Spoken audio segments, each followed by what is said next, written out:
एक छोटे से गांव में एक ताकतवर किसान रहता था।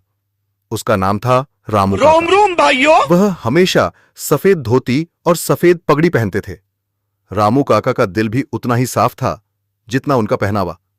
वह अपने खेतों में मेहनत से तरबूज की खेती करते थे और उनके तरबूज गांव भर में मशहूर थे, बड़े, रसीले और मीठे। एक दिन जब रामू काका अपने खेत में पानी दे रहे थे, अचानक जमीन हिलने लगी। खेत की मिट्टी फटने लगी और वहां से एक डरावना गाजर के आकार का राक्षस बाहर आ गया।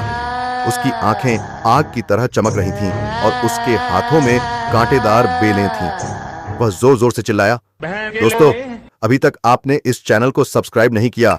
हे बे गाजर राक्षस, अब मुझे बहुत गुस्सा आ रहा है। मैं सारे तरबूज को खत्म कर दूंगा। जल्दी से आप इस चैनल को सब्सक्राइब करो।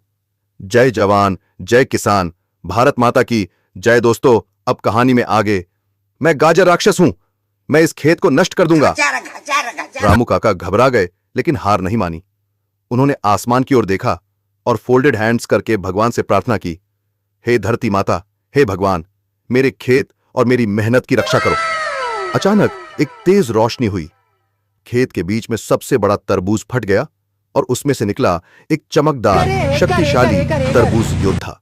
उसका शरीर हरे रंग का था, आंखें लाल और हाथों में तरबूज के बीजों से बनी ढाल और तलवार थी।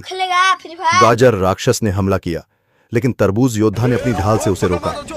दोनों के बीच जबरदस्त लड़ाई हुई। बीजों की बौछार, बेलों की मार, जमीन हिल रही थी, पेड़ झुक रहे थे।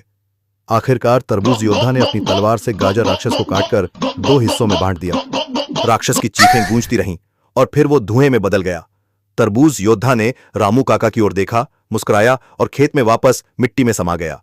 उस दिन के बाद गांव वाले रामू काका को तरबूज बाबा कहने लगे और कहते हैं, उनके खेत में आज भी हर तरबूज में एक छोटा योद्धा छिपा होता है, जो सही समय आने पर खेत की रक्षा करता है।